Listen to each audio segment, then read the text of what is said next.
मित्र, मुझे कुछ तुमसे पैसे चाहिए जिसकी मुझे बहुत ज़्यादा ज़रूरत है। नहीं तो स्कूल के टीचर मेरे बेटे को स्कूल से निकाल देंगे। जिससे रामू की मिठाई में शुद्धता कम होने लगी और मिठाई कम बिकने लगी। एक दिन रामू दूध लेने कुशल के घर जाता है और कुशल को दूध में पानी मिलाते हुए देख लेता है और ऐसा देखकर रामू बहुत दुखी होता है। रामू की सफलता। एक गांव में एक रामू नाम का व्यक्ति था। वह अपनी पत्नी और बच्चे के साथ रहता था। उसकी आर्थिक स्थिति ठीक नहीं थी। वह खेतों में मजदूरी करता और उसी पैसों से अपने परिवार का पेट भरता था। उसकी पत्नी निर्मला घर का सारा काम करती और थोड़ा समय मिलने पर दूसरों के घर जाकर बर्तन धोने का काम करती थी। ऐसे ही उनका जीवन व्यतीत हो रहा था। कुछ दिन बीतने के बाद राहुल स्कूल जाता है और स्कूल से घर आकर निराश होकर बैठा रहता है। अरे राहुल बेटा, तुम इतना दुखी क्यों हो? पिताजी, आज मेरे स्कूल में ना टीचर ने फीस मांगा और बोला 2 दिन के अंदर फीस नहीं दिया तो वो मुझे स्कूल से निकाल देंगे। रामू घर से बाहर निकलता है और एक पेड़ के नीचे जाकर बैठ जाता है और सोचता है कि कहाँ से पैसे लाऊं। तभी उसकी पत्नी निर्मला वहां आती है। अरे, तुम इतना परेशान क्यों लग रहे हो? रामू निर्मला को सारी बात बताता है। निर्मला कुछ देर सोचने के बाद बोलती है, एक काम करो ना, अपने मित्र श्याम से पैसे ले लो। जैसे ही हमारे पास पैसे आएंगे हम उन्हें वापस कर देंगे। दोनों वापस घर आ जाते हैं। अगले दिन सुबह होते ही रामू अपने मित्र श्याम के घर जाता है और श्याम से बोलता है, मित्र, मुझे कुछ तुमसे पैसे चाहिए जिसकी मुझे बहुत ज़्यादा ज़रूरत है। नहीं तो स्कूल के टीचर मेरे बेटे को स्कूल से निकाल देंगे। अरे क्यों नहीं, मित्र किस लिए होते हैं? तुम मेरे से पैसे ले लो, जब मन करे वापस कर देना। रामू इतना सुनकर खुश हो जाता है और अपने मित्र को गले लगाकर धन्यवाद बोलता है। श्याम, तुम्हारा बहुत बहुत धन्यवाद मेरे मित्र। मैं जल्द ही तुम्हारे पैसे लौटा दूंगा। इतना कहकर अपने घर की तरफ चल देता है। एक दिन गांव में बहुत तेज बारिश होती है और चारों तरफ पानी लग जाता है। रामू और निर्मला जल्दी जल्दी खेत में जाते हैं। खेत को देखकर दोनों दुखी हो जाते हैं। सारा फसल बर्बाद हो गया रहता है।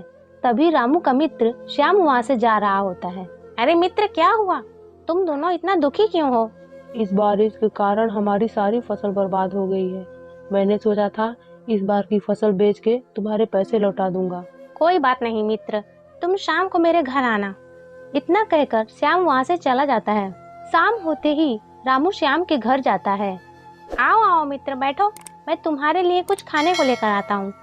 इतना कहकर श्याम घर के अंदर चला जाता है और खाने के लिए लेकर आता है। दोनों बैठकर बात करते हैं। रामू, तुम कोई दुकान क्यों नहीं खोल लेते हो? गांव में अच्छी खासी चलेगी और तुम्हारे पैसे की परेशानी भी दूर हो जाएगी। दुकान करने के लिए भारी रकम की जरूरत पड़ती है और मेरे पास तो फूटी कौड़ी भी नहीं है। श्याम फिर से रामू को कुछ पैसे देता है और बोलता है, भाई ये लो कुछ रुपए, जिससे तुम्हारी कुछ मदद हो जाएगी। रामू पैसे लेकर घर की तरफ चल देता है और बहुत सोचने के बाद वह मिठाई की दुकान खोलने के लिए तैयार होता है, लेकिन उतने पैसे उसके पास नहीं होते हैं। फिर सोचता है, पहले मैं घूम घूम के मिठाई बेचूंगा और जो पैसे इकट्ठे होंगे उससे दुकान खोलूंगा। अगले दिन रामू कहीं से दूध लाता है और उससे मिठाई बनाता है और गांव में घूमकर बेचने लगता है। मिठाई ले लो, मिठाई। दिन भर गांव में घूमकर मिठाई बेचने लगता है। कुछ दिन बीतने के बाद रामू की अच्छी कमाई होने लगती है। एक दिन मिठाई वाला सुंदर ने रामू को बुलाया और 1 किलो मिठाई मांगा। सुनो, मुझे 1 किलो मिठाई चाहिए। रामू मिठाई तोलने लगा, तब सुंदर ने देखा और उसे मिठाई अच्छी दिखी तो वह अपने आप को रोक ही नहीं पाया। उसने और मिठाई चढ़ाने को बोला। रुको रामू, 1 किलो नहीं 2 किलो मिठाई चाहिए। पता नहीं तुम्हारी मिठाई शाम तक बचेगी कि नहीं। तुम अभी मुझे दे दो। तुम्हारी मिठाई देखने में बहुत अच्छा है और स्वाद भी बहुत आएगा। वो बढ़िया जी, धन्यवाद सुंदर साहब, ये लो आपके 2 किलो मिठाई। सुंदर ने खुशी खुशी मिठाई लिया और दोनों अपने अपने रास्ते चले गए। जैसे रामू आगे चला गया, गांव के सभी लोग एक एक करके मिठाई लेने के लिए आते हैं। मिठाई ले लो, मिठाई, मिठाई ले लो। शाम तक सारी मिठाई बिक गए। वो मिठाई था ही इतना स्वादिष्ट। अपनी कमाई लेकर रामू अपने भाई कुशल के पास जाता है ताकि वह गाय से दूध ले सके। अगले दिन और अधिक मिठाई बना सके।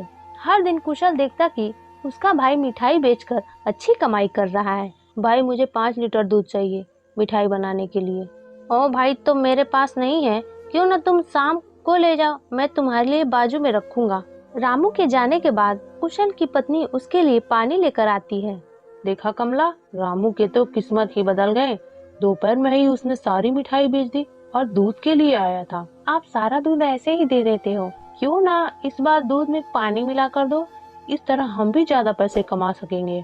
कुशल ने अपनी पत्नी की बात मान ली और शाम को वह जब गाय से दूध निकालने के लिए जाता है तो वह दूध में पानी मिला देता है। अब कुशल रोज यही करने लगा। धीरे धीरे वह पानी की मात्रा और भी बढ़ाता गया, जिससे रामू की मिठाई में शुद्धता कम होने लगी और मिठाई कम बिकने लगी। एक दिन रामू दूध लेने कुशल के घर जाता है और कुशल को दूध में पानी मिलाते हुए देख लेता है और ऐसा देखकर रामू बहुत दुखी होता है और तब उसे समझ आया क्यों उसकी मिठाई की शुद्धता कम होने लगी थी। अब रामू अपने कमाई से 2 गाय खरीद लेता है और अपने घर ले आता है। अब फिर से रामू अच्छी वाली मिठाई बेचने लगता है। रामू ने अपनी छोटी सी एक दुकान खोल ली, जहाँ पर वह और भी कई तरह की मिठाई बनाकर बेचने लगा। उसी समय सुंदर उसके पास आया और बोला, रामू, पिछले कुछ दिनों से तुम मेरे गांव नहीं आए, इसलिए मैं तुमसे मिठाई लेने यहीं आ गया। अगले महीने में मेरी बेटी की शादी है और मैं चाहता हूँ कि तुम सबसे अच्छी मिठाई बना कर दो। आप ये 2 गाय देख रहे हो, इन्हें मैं ही लाया हूँ ताकि मैं बिना पानी मिलावट दूध से मिठाई बना सकूं। अब मैं ही दूध निकालता हूँ और मैं ही मिठाई बनाता हूँ। आपको यहाँ पे अच्छी मिठाई मिलेगी। फिर सुंदर वहाँ से चला जाता है। जैसे ही दिन बीतते गए, अब रामू से और लोग मिठाई खरीदने लगे। कुछ ही दिनों में रामू ने और कई गायों को खरीद लिया और अपने दुकान पर कई नौकरों को रख लिया अपने हाथ बटाने के लिए। रामू अब काफी अमीर हो चुका था और इधर कुशल दूध में पानी मिलाने के कारण कर्ज में आ गया था। अगले दिन कुशल को अपनी गलती का एहसास हुआ और अपने भाई से माफी मांगने के लिए जाता है। भैया, मुझे माफ कर दो, मैं लालच में आकर दूध में पानी मिलाने लगा था ताकि मैं भी आपके जितना अमीर बन सकूं। देखो कुशल, लोग अपनी मेहनत से अमीर बनते हैं, ना कि गलत और बुरे काम करके। कुशल ने अपने भाई से माफी मांगी और दुकान में नौकरी के लिए बोला ताकि वह अपने कर्जों को चुका सके। दयालु राम ने तुरंत अपने भाई को माफ कर दिया और काम पर रख लिया। इस कहानी से हमें यह शिक्षा मिलती है कि दिल से माफी मांगने वालों को हमेशा माफ कर देना चाहिए और हमेशा सही का साथ देना चाहिए। गलत रास्ते पर चलकर गलत काम नहीं करना चाहिए। स्टोरी पसंद आया तो वीडियो को लाइक करें और ऐसे ही अच्छी अच्छी स्टोरीज देखने के लिए हमारे चैनल को सब्सक्राइब करें।